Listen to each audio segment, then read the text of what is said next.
রামনারায়ণ রাম। আমি সর্বপ্রথম ঠাকুর শ্রী শ্রী বালব্রহ্মচারী মহারাজের চরণে জানাই শতকোটি প্রণাম এবং আপনাদের সকলকে জানাই বৈদিক অভিনন্দন। রামনারায়ণ রাম। এ বলে আমি আজকে তত্ত্ব আলোচনা শুরু করছি। আমি আজকে আপনাদের মায়ার বাঁধন বইটি পাঠ করে শোনাতে চলেছি।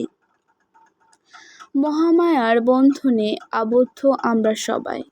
এই বন্ধন হতে কবে কিভাবে মুক্তি হবে বা আদেও মুক্ত হতে পারবো কি না তা এখনই বলা যাচ্ছে না। শুকচরধাম 11ই নভেম্বর 1978 খ্রিস্টাব্দ। মায়ার বাঁধন ছাড়া কি গো যায়, আমি যাই যাই মনে করি চলিতে না পারি, মহামায়া আমার পিছনে ধায়। এই মহামায়া কি জানো? মহামায়া হচ্ছে আকর্ষণ, যে আকর্ষণে বাধা রয়েছে। অনন্ত বিশ্ব ব্রহ্মাণ্ড, এই জগৎ, এই পৃথিবী, এই অগণিত গ্রহ নক্ষত্র প্রভৃতি, এই অনন্ত বিশ্বে প্রত্যেকের সাথে এক মায়ার বন্ধনে আবদ্ধ হয়ে রয়েছে। তাই তো বলা হয়েছে মায়ার বাঁধন ছাড়া কি গো যায়। আমার ছোটবেলায় এক ফকির আসতো আমার কাছে। তার নাম মনাই ফকির। 170 বছর বয়স তার। আমার তখন 8 থেকে 9 বছর বয়স। মনাই ফকির খুব উঁচু দরের সাধক ছিল। সে আমাকে তুই তুই করে বলতো, আমিও তাকে তুই তুই করেই বলতাম। সে আমাকে কপালের মাঝখানটা দেখিয়ে বলতো, বাচ্চা রে, তুই আমার এইটা ফাটাইয়া দে, অর্থাৎ আজ্ঞাচক্র। আমি বলতাম, ফকির তুই বসে থাক এইখানে। রাত্রি 2টার সময় সে আসতো, আমাকে আল্লাহর গান শোনাতো। আমি সেদিন এই গানটা গেয়েছিলাম, মায়ার বাঁধন ছাড়া কি গো যায়। তা শুনে মনাই ফকির খুব কেঁদেছিল। আমি না গাওয়ার যে গান গেয়েছিলাম তা শুনে মনাই ফকিরের খুব ভালো লেগেছিল। গান শুনে মনাই ফকির বলেছিল, মহামায়ার বাঁধন হতে কি কেউই মুক্ত হতে পারে না? আমি বলেছিলাম, মহামায়ার বন্ধনে আবদ্ধ আমরা সবাই। এই বাঁধন হতে কবে মুক্তি হবে, কিভাবে মুক্তি হবে বা আদেও মুক্তি হতে পারবে কি না তা এখনই বলা যাচ্ছে না। মুক্ত অবস্থায় থেকেও আমরা মহামায়ার বন্ধনে আছি।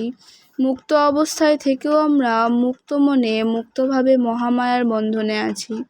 তাই মহামায়ার এই বন্ধন আবদ্ধ করার জন্য নয়, এই বন্ধন মুক্ত হওয়ার জন্য, মুক্ত করার জন্যই এই বন্ধন।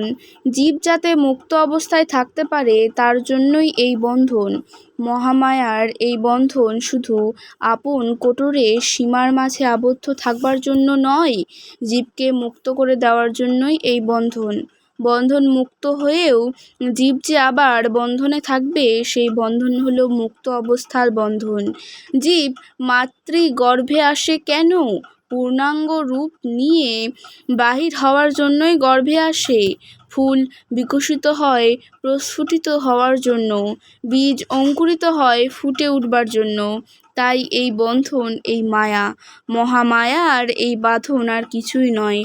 এ শুধু মুক্ত আকাশে মুক্তভাবে বিচরণের সুবিধার জন্য। মুক্তভাবে বিচরণের জন্যই মহামায়ার এই বন্ধন। তাই মায়ার বাঁধন ছাড়া কি গো যায়, আমি যাই যাই মনে করি চলিতে না পারি, মহামায়া আমার পিছনে ধায়। মনাই ফকির গান শুনছে আর চোখের জলে ভাসছে। সে তখন আমাকে বলল, ওরে বাচ্চা, তুই তো বললি আমি যাই যাই মনে করি চলিতে না পারি, তবে কি আমাদের ইচ্ছে মতো কোনোদিনই আমরা চলতে পারবো না রে? ব্যাপারটা কি বলতো দেখি। আমি বললাম, মহামায়া আমার পিছনে ধায় মানে কি বুঝলি বলতো ফকির? যতক্ষণ পর্যন্ত পাখির বাচ্চার ডানা উড়বার মতো উপযুক্ত না হয়, ততক্ষণ পর্যন্ত পাখি তার আপন ডানা দিয়ে বাচ্চাকে আবরণ করে রাখে। মহামায়া আমার পেছনে ধায়, আমি যাই যাই মনে করি চলিতে না পারি। কেন চলিতে পারি না? গাছের ওপর থেকে পাখির বাচ্চা পড়ে যেতে পারে। সুতরাং যতক্ষণ পর্যন্ত তার ডানার জোর না আসে, ততক্ষণ পর্যন্ত তাকে সে ছাড়বে না। তার ইচ্ছে মতো তাকে সে চলতে দেবে না। তাই মহামায়া বলছেন, যতক্ষণ পর্যন্ত তোমাদের আমি আমার মনের মতো করে গড়াতে না পারবো, ততক্ষণ পর্যন্ত আমি তোমাদের ছাড়ব না। পাখি যেমন করে তার বাচ্চাকে তার নিজের 2 ডানা দিয়ে আবরণ করে আগলে রাখে তোমাদের ডানা উপযুক্ত না হওয়া পর্যন্ত, আমিও সেইভাবে তোমাদের আবরণ করে রাখব। তাই তো বলেছে, আমি যাই যাই মনে করি চলিতে না পারি, মহামায়া আমার পিছনে ধায়। যেদিন তোমাদের ডানা উড়বার মতো উপযুক্ত হবে, যেদিন তোমাদের মহাকাশে উড়ে যাবার ক্ষমতা হবে, সেদিন মহামায়া বলবেন, এখন তোমরা মুক্ত আকাশে উঠতে শুরু করো। মায়ার বাঁধন ছাড়া কি গো যায়? মায়ার বাঁধন তো ছাড়া যাচ্ছে না। আবরণ থেকে মুক্ত হয়েও আমরা মহাকাশে, মুক্ত আকাশে মুক্ত অবস্থায় বিচরণ করে সেই ডানা, সেই পাখা, সেই সব কিছু নিয়েই এগিয়ে চলেছি তারই সহায়তায়, তারই সাহায্যে।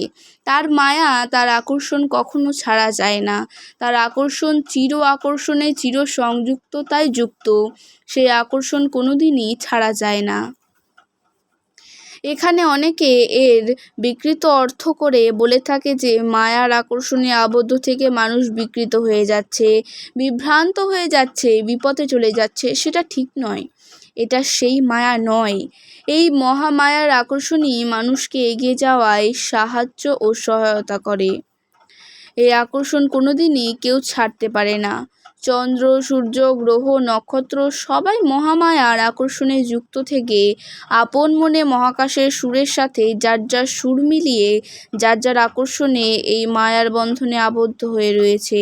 তাই তো বলেছে, মায়ার বাঁধন ছাড়া কি গো যায়? মনাই ফকির তখন বলল, মহামায়া এত সচেতন আমাদের জন্য? আমি বললাম, ফকির, তুমি এবার বুঝতে পারছো তো আমাদের এগিয়ে নিয়ে যাওয়ার জন্য মহামায়া কত ব্যস্ত, কত সচেতন? ফকির, তাই তো দেখছি রে বাচ্চা, আমাদের ফুটিয়ে তোলার জন্য, ফুটাবার জন্য, বিকশিত করার জন্য মহামায়া যে এত ব্যস্ত, তা তো আগে আমি বুঝি নাই। মহামায়া তো সব সময় আমাদের ফুটাবার জন্যই ব্যস্ত রে। আমি তখন বলি, তুমি এতদিনে তা বুঝলে ফকির সাহেব? ফকির, এতদিন তো এভাবে চিন্তা করি নাই রে। তখন তাকে বললাম, দেখ ফকির, চারিদিকে চেয়ে দেখ, সব সময় সবাইকে ফুটাবার জন্যই তো মহামায়া ব্যস্ত। বীজ থেকে গাছ, ফুলে ফলে সমস্ত জগৎ বিকশিত। উদ্ভিদে, গাছে, পাহাড়ে, পর্বতে, জলে, স্থলে, চন্দ্রে, সূর্যে, সব জায়গাতেই তো বিকশিত অবস্থা রে। মহামায়া সব সময়ই তো ব্যস্ত। তাই তো মনের দিক থেকে সবাই যাতে বিকশিত হয়ে ওঠে, তার জন্য মহামায়া সব সময় এত সচেতন।